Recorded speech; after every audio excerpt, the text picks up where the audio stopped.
pense que c'est très important qu'HEC reste terre d'asile, ou en tout cas...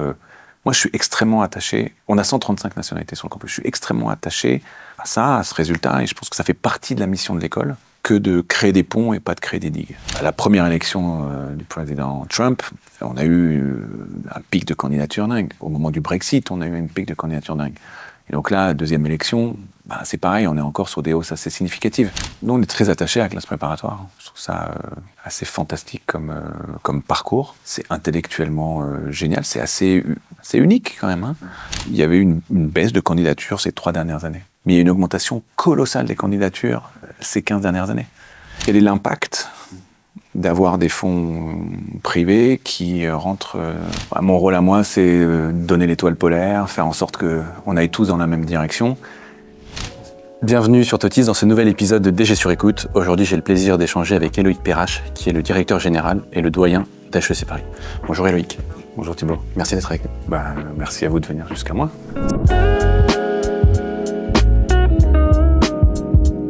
Éloïc Perrache, vous avez été reconduit pour un 2e mandat jusqu'en 2029.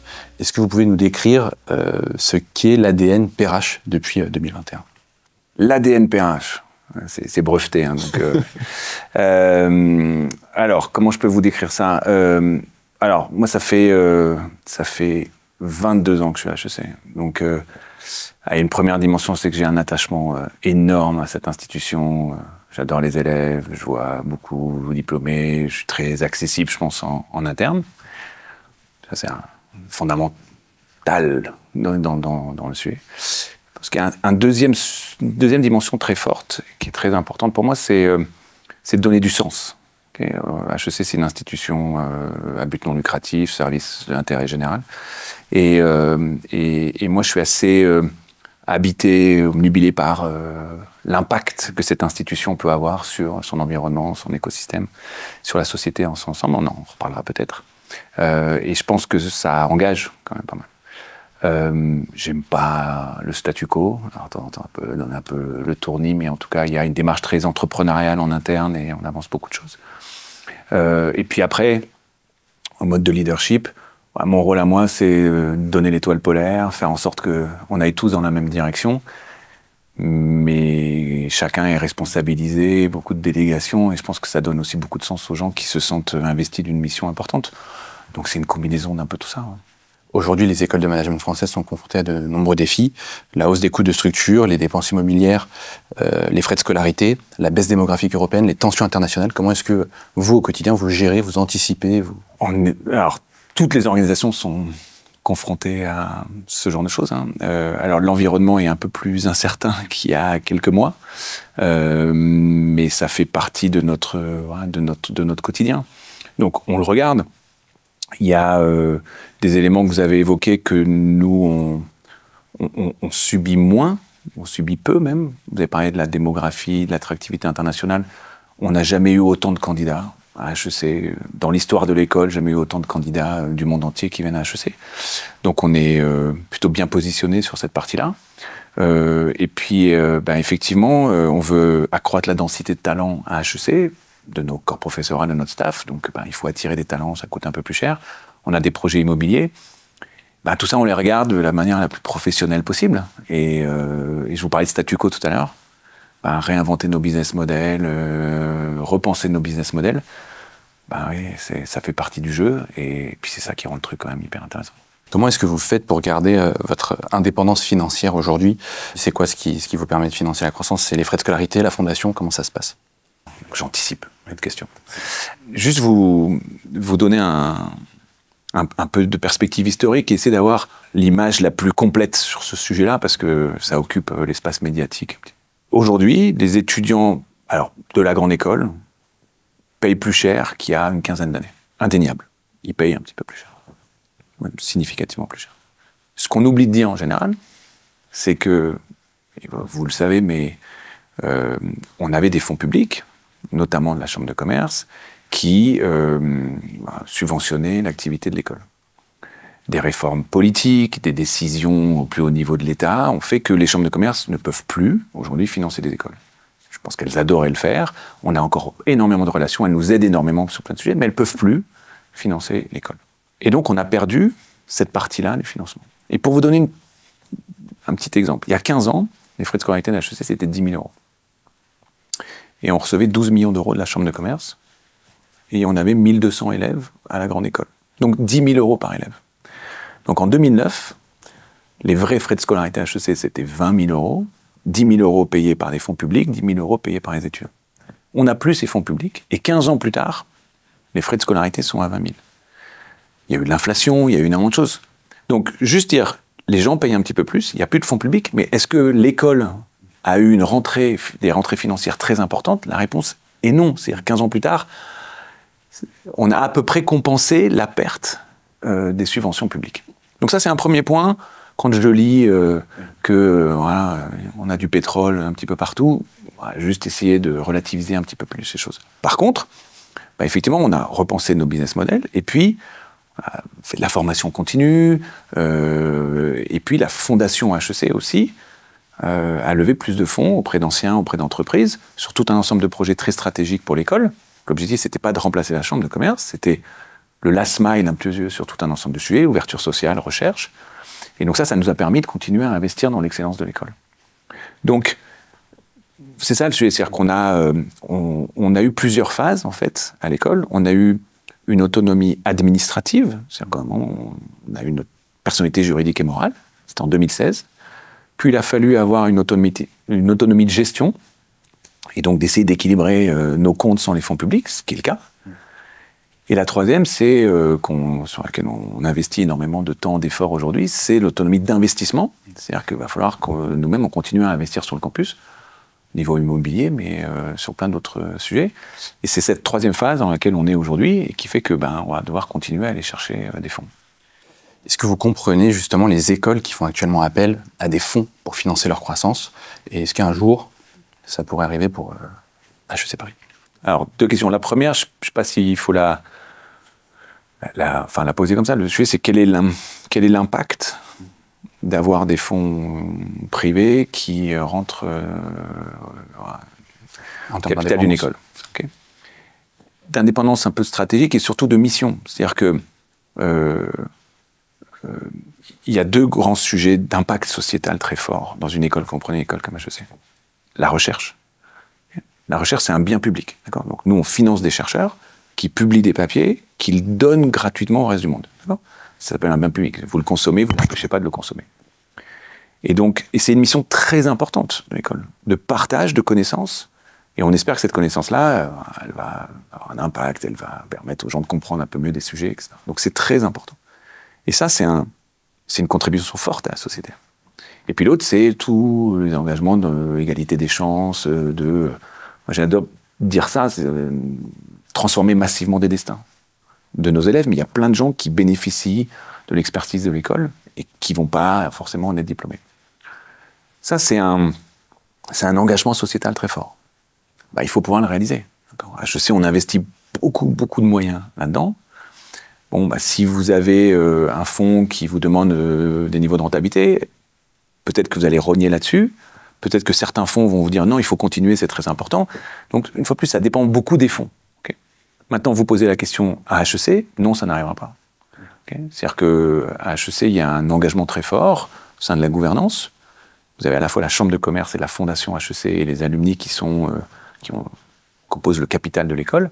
Et les trois ont passé un accord important que seules des structures à but non lucratif peuvent éventuellement rentrer dans le tour de table. Donc des fondations pourraient éventuellement rentrer dans le tour de table parce qu'elles veulent investir dans l'éducation, mais un fonds d'investissement, aujourd'hui, ne peut pas rentrer dans le tour de table. Donc la réponse est non. Pour revenir rapidement sur les frais de scolarité, aujourd'hui, ils sont à combien, vous m'avez dit? Ça dépend des programmes. Sur la première année du PGE. C'est 20 000 euros à peu près. Il y a une question souvent qui revient de la part des étudiants, c'est jusqu'où ça pourra aller demain? C'est difficile de vous dire. On a conscience que pour certains, certains ou certaines, ça peut être un effort important. On a, nous, un accompagnement important à l'école. C'est-à-dire que la Fondation HEC est extrêmement engagée. Donc on a aujourd'hui presque 20% de nos étudiants qui bénéficient de bourses sur critères sociaux. Et à chaque fois, on va continuer cet effort-là. Donc on aura des hausses graduelle, limitée, mais il n'y aura pas de hausse extrêmement significative. Mais on va continuer à augmenter un petit peu régulièrement les frais de scolarité. Donc les boursiers échelon 7, ils ne payent pas du tout de frais de scolarité.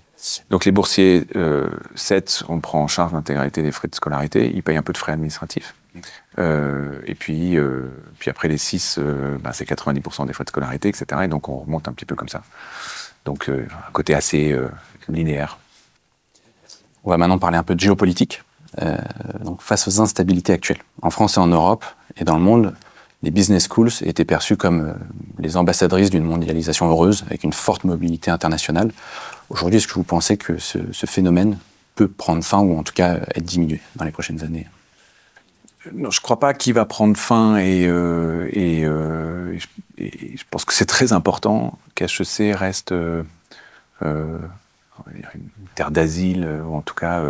moi, je suis extrêmement attaché. On a 135 nationalités sur le campus. Je suis extrêmement attaché à ça, à ce résultat, et je pense que ça fait partie de la mission de l'école que de créer des ponts et pas de créer des digues. Et donc, si demain on peut faire venir des étudiants du monde entier, parfois de pays en conflit les uns avec les autres, parce que c'est la réalité, la situation mondiale que vous décrivez, si on en fait des ambassadeurs de la richesse de cette diversité, je pense qu'on participe là, modestement à créer un petit peu plus de paix dans le monde. Donc nous, on va continuer fortement à faire ça. Aujourd'hui, on a des gens qui viennent qu'on voyait moins avant. Un programme dans lequel on s'est mis à avoir pas mal d'étudiants américains qui viennent. Donc peut-être que cette mobilité en ce sens-là, en tout cas, va continuer. Et ça serait extrêmement dommage de se refermer. Donc est-ce que le risque existe ? Oui, plus dans notre capacité à replacer des étudiants dans le monde entier, même si aujourd'hui elle est vraiment réelle, c'est un élément fort d'HEC. Mais il faut qu'on continue à faire ça, parce que ça apporte énormément. Enfin, on a besoin de cette rencontre. On a besoin de penser de manière assez globale aussi à des grands sujets. On parle beaucoup de réchauffement climatique aujourd'hui. On ne va pas le résoudre tout seul. Enfin, voilà. Et la réalité en Afrique n'est pas la même que la réalité en Asie, en Europe, etc. etc. Donc, avoir les points de vue, l'opinion de chacun et d'essayer de co-construire des solutions, c'est clé. Voilà. Donc nous, on va continuer à se battre fortement pour que ça soit le cas. On n'a pas diminué notre mobilité et on n'a fait qu'accroître la diversité internationale sur le campus. Certains directeurs parlent d'opportunités, justement, ce qui se passe actuellement aux États-Unis. C'est votre cas? C'est un sujet de préoccupation globale pour tout le monde. Enfin, on voit bien les reconfigurations, la fragmentation. À la première élection du président Trump, on a eu un pic de candidature dingue. Au moment du Brexit, on a eu un pic de candidature dingue. Et donc là, deuxième élection, c'est pareil, on est encore sur des hausses assez significatives.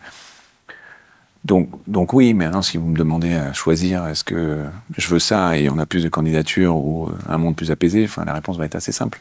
Mais donc c'est intéressant de se dire, si je vais pas aux États-Unis, effectivement, HEC devient un lieu auquel j'ai envie d'aller étudier.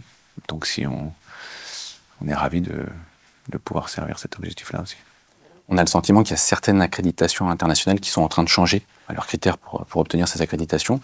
Est-ce que ça vous inquiète justement un peu que les standards changent en fonction de ce qui se passe aux États-Unis? Effectivement, aujourd'hui, on voit un retour du politique important. Et quand vous regardez le monde des sciences, le monde de l'éducation et de la recherche aux États-Unis, il y a de quoi s'inquiéter sur un certain nombre de sujets. Donc, on va suivre ça de très près. Je suis à peu près sûr qu'il y aura parfois un côté cosmétique. Et donc, on enlèvera des mots, mais on gardera les idées. Il ne faudrait pas qu'on aille trop loin non plus. Toujours un sujet de balancier, donc le risque, c'est que le balancier reparte fortement dans l'autre sens. Donc, on le suit de près. Je ne peux pas dire que c'est pas ça qui m'empêche de dormir aujourd'hui. Vous étiez monté au créneau au moment de la loi immigration. Là, on voit que le Québec décide de réduire son taux d'internationalisation de 20%. Est-ce que vous craignez un jour qu'en France, il y ait une situation politique un peu similaire? Oui, je vous ai dit, on essaie d'attirer les meilleurs étudiants du monde entier.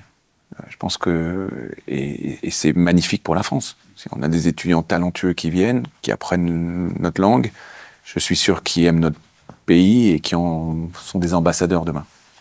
Et donc que chacun ait conscience que c'est une chance pour notre pays, je continuerai à le revendiquer et le dire. peut-être une préoccupation d'un certain nombre de pays, c'est de se dire on va prendre moins d'étudiants locaux et plus d'étudiants internationaux.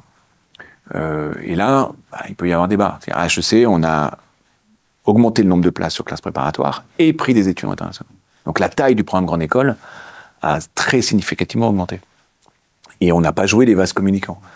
Donc voilà, il faut se dire qu'on est là aussi pour former les talents français. On les formera d'autant mieux qu'ils passeront à quelques années avec des meilleurs talents du monde entier. Mais on ne l'a pas fait au détriment l'un de l'autre. Et voilà, peut-être que c'est ça la leçon à garder, quoi.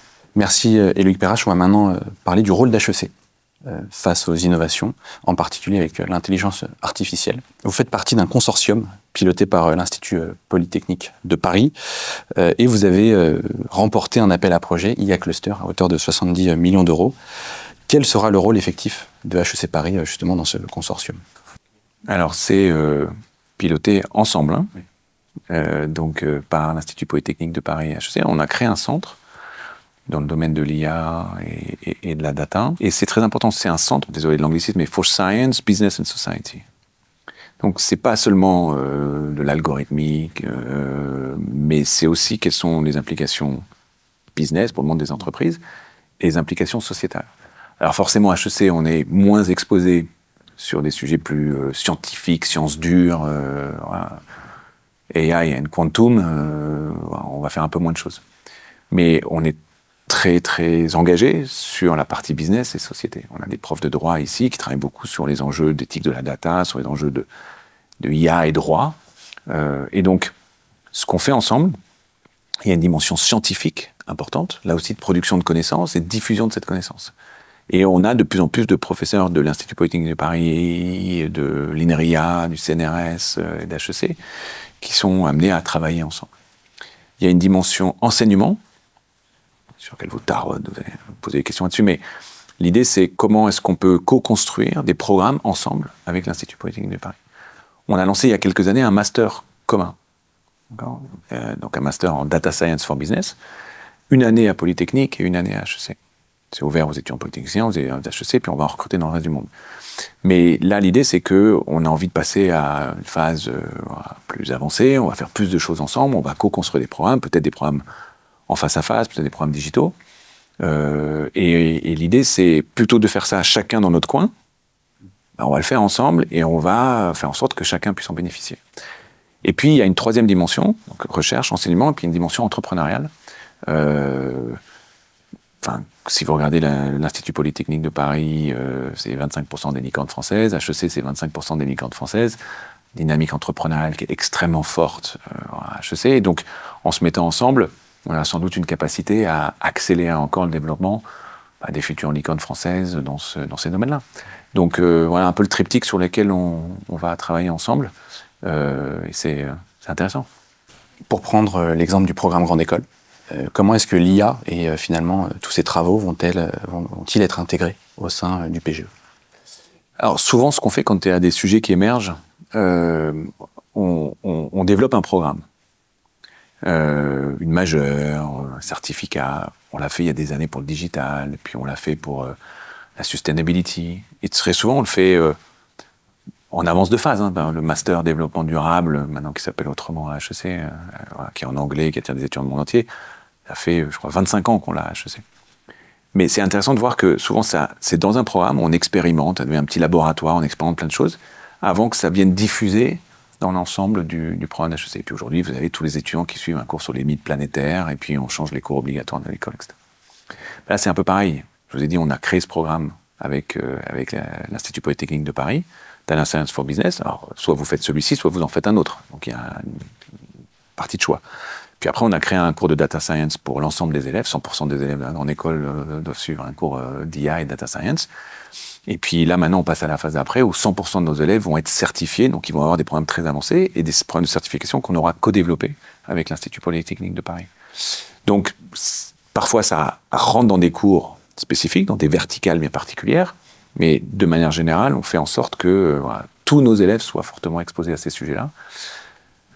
Parce que on sait il y a des questions incessantes sur savoir est-ce que ça va remplacer l'activité humaine ou pas. Okay. beaucoup de gens n'y croient pas. Mais par contre, ce qui est certain, c'est que celles et ceux qui ne seront pas capables de l'intégrer dans leur processus de décision, leur travail au quotidien, qui ne sauront pas l'utiliser, eux, par contre, ils être les grands perdants. Et donc, le sujet, c'est comment est-ce qu'on fait en sorte que nos étudiants, avec toutes les qualités qui sont les leurs, sont aussi capables de manier avec brio tous ces outils-là et bien les intégrer dans leur processus de décision. Effectivement. Peut-être pour approfondir un peu, en quoi l'IA sera demain un enjeu majeur pour vos diplômés, quel que soit le programme finalement, que ce soit formation continue, bachelor. C'est un peu ce que je vous dis là, c'est-à-dire que si celles et ceux qui ne savent pas, qui ne sauront pas l'utiliser, auront un véritable déficit de compétences. Donc, l'enjeu, c'est pas d'être un expert. C'est très souvent, c'est de parler le langage, savoir l'utiliser. Moi, je suis très convaincu de ça. C'est-à-dire que nos étudiants ont un avantage extraordinaire, c'est une capacité à évaluer les opportunités. Ils ont une capacité à rendre les choses possibles. Il y a une ADN solution très forte au sein de l'école. Alors, on voit un problème, on se dit comment on va le résoudre. Donc il y a vraiment cette capacité à rendre les choses possibles. Mais pour ça, il faut être capable de connecter les uns et les autres, les compétences différentes, et donc parler les langages. Et donc effectivement, plus on avance, plus on va aussi nous investir pour que on parle cyber, on parle Python, on parle IA, etc. Ça ne veut pas dire qu'on va être un expert, mais on comprendra bien les enjeux et on saura utiliser ces différents outils et on saura travailler avec des gens qui sont très complémentaires les autres. Donc c'est ça, l'étudiant d'HEC aussi de demain, qui a cette capacité à parler langage. Et ça veut dire que c'est une transformation quand même de l'école. L'école qui était des écoles de management ou école de commerce, je pense que devient de plus en plus une école de sciences sociales, une école de management bien entendu, et ça c'est la grande verticale importante, c'est les fondements, et une école de tech. Ça c'est absolument clé, quoi. Parce que sinon, la capacité à avoir une vision est limitée. Il faut comprendre le futur des démocraties aujourd'hui, il faut comprendre les enjeux de géopolitique, les enjeux économiques, mais il faut aussi parler ces langages-là. Et donc, voilà, c'est un peu cette combinaison, et c'est un repositionnement assez profond de l'école. L'obsolescence des compétences, vous l'avez déjà mentionné, mais ça s'accélère. Comment est-ce que vous faites justement pour permettre à vos étudiants, à vos diplômés, de gérer l'obsolescence des compétences, des outils? Je pense qu'on va tous passer notre vie à se reformer. Donc, et c'est la beauté de la classe préparatoire. C'est la capacité à apprendre et à apprendre en permanence. Le goût d'apprendre et la capacité à apprendre. Et donc, la manière de les préparer, c'est d'être certains qu'ils ont conscience de ça et qu'ils vont continuer à se former tout au long de leur vie. Et nous, effectivement, c'est là aussi une chance et c'est une expertise très forte de l'école, c'est qu'on est un haut lieu de formation continue. Et donc, que tout le monde identifie bien que vous sortez de l'école et puis vous allez passer votre vie à revenir régulièrement sur les bancs de l'école, dans un cadre extrêmement sympathique, à vous reformer, parce que effectivement, les évolutions sont extrêmement rapides. C'est hallucinant la vitesse à laquelle les choses vont. Donc, il faut rester serein par rapport à ça, parce que moi, je vois bien, j'interroge plein d'élèves chaque année, je vois à quel point les sujets qui sont émergents, d'autres qui sont très affirmés, changent chaque année. Donc ça peut donner le tournis, donc il faut rester un petit peu serein par rapport à ça, mais se dire que, oui, il faut investir un peu de son temps à se reformer. Là, c'est notre quotidien et ça sera encore notre quotidien pendant, à mon avis, pas mal d'années. Donc pour vous, la formation continue sera incontournable, enfin elle l'est peut-être déjà, mais elle le sera encore plus à l'avenir. Ah oui, c'est incontournable. Et du coup, ça pourrait être un relais de croissance. Donc, oui, effectivement, ça l'est. Donc, c'est une part importante de l'activité de l'école. Et à HEC, ce qu'on a fait, en plus, on a mis en place deux choses au niveau de la formation continue. La modularisation des programmes de formation, donc c'est très standardisé par format de groupe de 4 jours, et une capacité à capitaliser des crédits et d'accumuler des crédits tout au long de sa vie. Et donc vous venez vous former à HEC, vous pouvez venir 4 jours, vous avez accumulé des crédits, puis vous allez revenir l'année prochaine, vous allez peut-être faire 8 jours encore, et donc vous allez accumuler des crédits jusqu'au moment où vous allez avoir suffisamment de crédits pour avoir un master exécutif dans un domaine particulier. Donc on s'est préparé à ça et essayer d'offrir le cadre le plus intéressant et se donner du temps. C'est intéressant parce que vous l'avez dit vous-même. un sujet important aujourd'hui, dans 3 ans, ça sera un autre sujet. Et donc plutôt de se dire, je vais me former, j'ai été diplômé, j'ai une capacité à penser, à réfléchir, à apprendre, à travailler, mais j'ai envie de me former un peu régulièrement. Et si vous me demandez aujourd'hui quel programme je vais faire dans 3 ans, j'en sais rien. Nous, c'est à nous d'être en avance de phase sur ces sujets-là, mais ça vous donne l'opportunité de vous former régulièrement, de regarder ce qui va être utile pour vous aujourd'hui et de continuer à accumuler des crédits. On va maintenant parler du programme Grande École. Il y a 2 ans, vous aviez réalisé une réforme du PGE, notamment sous l'impulsion de Yann Algan. Quels premiers enseignements tirez-vous de cette réforme? Est-ce qu'elle a été bien accueillie par les étudiants? Alors moi, je suis extrêmement content. C'est Yann et toutes les équipes. La faculté a été extrêmement engagée sur ces sujets-là. Et il y a eu des réformes assez profondes. Donc on a été au bout de ce qu'on voulait faire. Donc, c'est la gestion du changement, c'est toujours long, il faut expliquer. Mais si je prends un exemple, le parcours d'engagement, cette idée qu'on commence à Chamonix, on va sur la mer de glace. Pendant tout le premier semestre, on travaille avec des associations. Il y a un stage sur le terrain, sur des tâches répétitives et des environnements dans lesquels les étudiants ont peut-être rarement été confrontés, ou en tout cas ne le seront pas demain. L'accueil a été extraordinaire. Ils ont énormément aimé, ils se sont retrouvés je pense qu'ils ont côtoyé des gens peut-être qu'ils ne connaissaient pas. Ils ont été dans des univers un peu, assez différents de ceux dans lesquels ils vivent potentiellement pour certains. D'autres les connaissaient déjà. Et l'accueil, les évaluations, les retours sont vraiment extrêmement, plus qu'encourageants, sont vraiment. J'aurais signé avec grand plaisir pour avoir ce genre de retour-là dès le début. Et donc, voilà. Maintenant, c'est intéressant. Il y a quelques années, on faisait sans doute des réformes tous les 4-5 ans. Etc. Voilà. Maintenant, on est dans un monde de réformes permanentes. Et donc, on a fait cette grande transformation, mais on continue à travailler pour transformer un certain nombre de cours. Un cours sur l'IA, vous le faites aujourd'hui, l'année prochaine, c'est plus le même. Voilà. Les cours sur les limites planétaires, on est toujours en train de revoir la manière dont on peut faire ce genre de cours-là. Et nos professeurs doivent réintégrer tout l'ensemble de thématiques dans leurs cours. Donc, franchement, je ne fais pas du marketing, vraiment, c'est très intéressant ce qui s'est passé. On va maintenant parler du continuum et des classes préparatoires. À HEC, il y a finalement assez peu de place en AST, quand on veut intégrer le programme Grande École, que ce soit en L3 ou en M1. Pour quelle raison? Nous, on est très attachés à la classe préparatoire. Je trouve ça assez fantastique comme parcours. C'est intellectuellement génial, c'est assez unique quand même.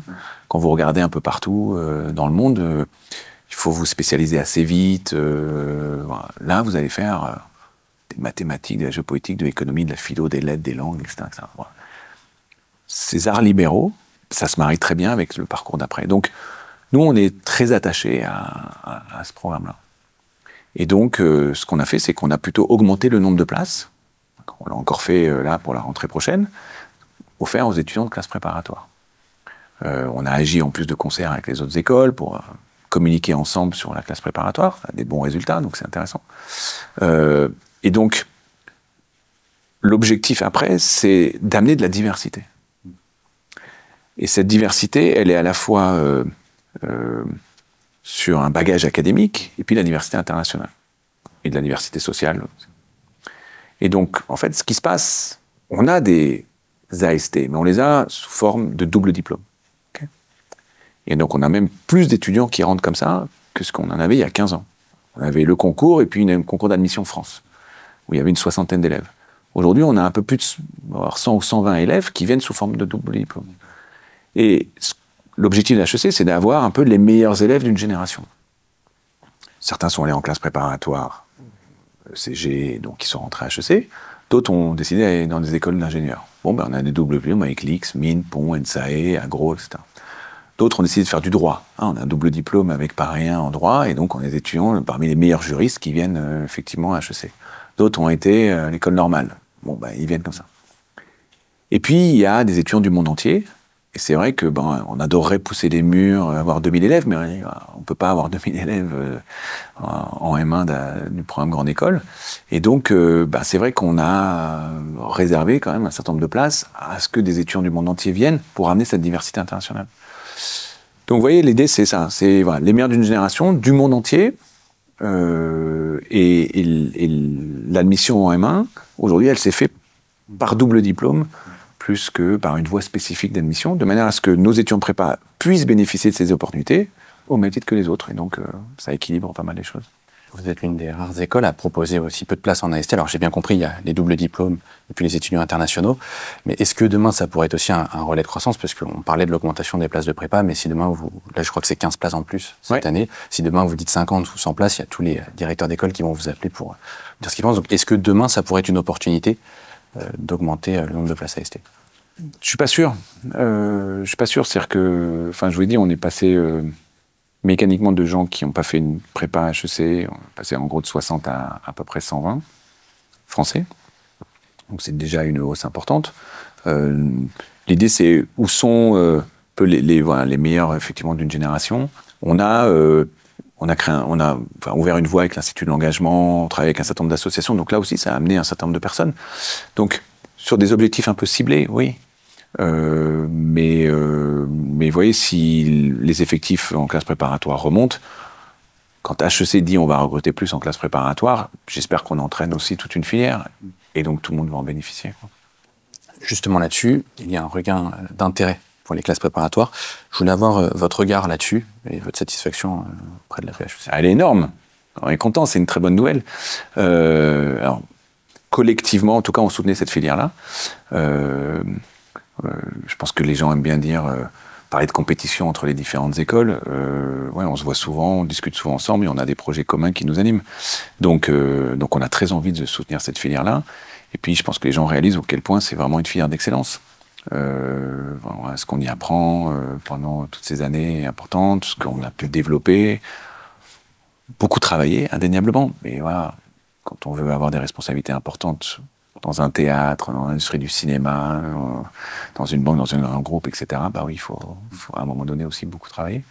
Mais toutes celles et ceux qu'on côtoie disent tous et toutes, j'ai adoré. C'était intellectuellement passionnant. Et donc c'est une bonne nouvelle, j'espère que ça va continuer. Mais là aussi, il y a un peu de perspective historique. Il y avait une baisse de candidatures ces 3 dernières années. D'accord ? Mais il y a une augmentation colossale des candidatures ces 15 dernières années. Donc, même il y a 2 ans, on a beaucoup plus de candidatures de classe préparatoire qu'en 2009. Moi, je me souviens, j'avais pris la direction de la grande école en 2009. On avait significativement moins de candidats. Donc, il y a eu, voilà, ça a augmenté tous les ans pendant 15 ans. Il y a eu une petite baisse, ça repart à la hausse. On est plutôt sur une tendance haussière des candidatures en classe préparatoire et c'est une très bonne nouvelle pour les élèves, pour les écoles et pour la France, je pense, globalement. Et il n'y a pas forcément de corrélation directe entre un bachelor et le regain d'attractivité des prépas. C'est peut-être ce qu'on peut en conclure. C'était une critique qui avait été un peu faite à l'époque. Oui, l'avenir le dira, mais c'est vrai que nous, on a annoncé donc, notre bachelor avec la Bocconi. Là aussi, l'objectif, c'est de recruter des étudiants dans le monde entier. Donc, voilà, on avait à peu près 20% de Français dans le programme, parce qu'on veut aussi défendre le modèle des classes préparatoires et envoyer le signal aux élèves français, c'est le meilleur moyen de rentrer à HEC. Au-delà du fait que vous soyez premier au CIGEM et dans la plupart des classements aujourd'hui en France, pourquoi est-ce qu'un étudiant de prépa devrait choisir HEC Paris et non pas l'ENS ou notre école de management? Bon, alors, CIGEM, je ne sais pas quel est vraiment son impact. C'est vrai que si vous regardez, on n'a pas de démission pour les autres écoles en prépa, on n'en a pas en admission parallèle, on n'en a pas dans les différents masters. Moi, j'ai beaucoup d'estime et d'admiration pour beaucoup d'écoles françaises, pour mes collègues, je les vois régulièrement et j'en vois beaucoup qui mettent énormément d'énergie, de cœur, ils font des choses formidables dans leurs écoles. Donc, il y a quelque chose d'assez formidable, c'est qu'on est animé par un esprit un peu de compétition, mais beaucoup de coopération, donc de compétition pour faire en sorte qu'on contribue à former des gens importants et qui vont développer l'économie française. Donc, c'est magnifique pour les élèves d'avoir toutes ces opportunités. Maintenant, effectivement, nous, On a très peu d'émissions en France, voire pas du tout. Et c'est vrai que notre environnement d'action à HEC, bah, c'est le reste du monde. Enfin, les institutions qu'on regarde de très très près sont des institutions mondiales. Donc effectivement, les candidats à HEC ou MIT, donc le sujet c'est de faire en sorte qu'ils viennent plus à HEC qu'au MIT, HEC à Oxford, HEC à Cambridge, etc. Et donc, voilà, c'est ça notre univers. Donc pourquoi est-ce qu'ils viennent? Je pense que de loin la marque la plus reconnue dans le monde entier. Et c'est très important parce que vous allez entourer de gens brillants du monde entier et vous avez des opportunités dans le monde entier parce que les recruteurs du monde entier ont identifié HEC comme étant une école à laquelle voilà, ils viennent recruter. Vous avez des... Vous savez, le monde du conseil était souvent très structuré par pays. Donc il y a 15 ans, les boîtes de conseil venaient recruter à HEC pour la France.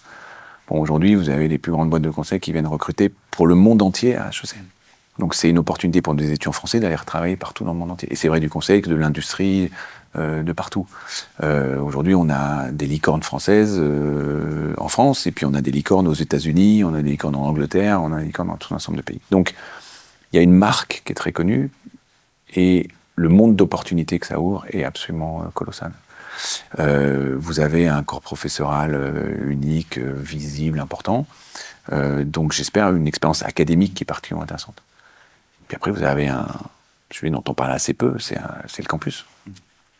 Le campus il est formidable, magnifique, et vous avez la chance de vivre tous ensemble dans un même lieu. Voilà, ça vous prend 15 mètres, 20 mètres pour aller voilà, à la gym, faire du sport et aller en cours. Et vous allez passer 1, 2, 3 années à vivre voilà, avec des gens du monde entier et créer des liens indéfectibles. Partout où je vais dans le monde, parce que je voyage quand même pas mal, partout où je vais, à chaque fois que je rencontre des diplômés, jeunes diplômés du MBA comme de la grande école, hein, ils me disent « mais le campus, c'est unique, c'est formidable ». Voilà. Donc ça, c'est aussi un sujet. Donc la capacité à porter un projet intellectuel, académique fort, toujours en avance de phase, on espère, sur tous les différents sujets, une marque très très forte et une expérience vécue sur le campus unique, effectivement, je pense que c'est des éléments qui contribuent à créer des liens forts. Alors, après, je vous parle du réseau des diplômés, etc. Alors, on rentre dans un autre monde encore. Merci, Loïc Perrache, d'avoir été avec nous aujourd'hui. Merci, Thibaut. Merci à toutes celles et ceux qui ont suivi cet épisode de DG sur écoute. On vous dit à très vite sur Tatis. Au revoir.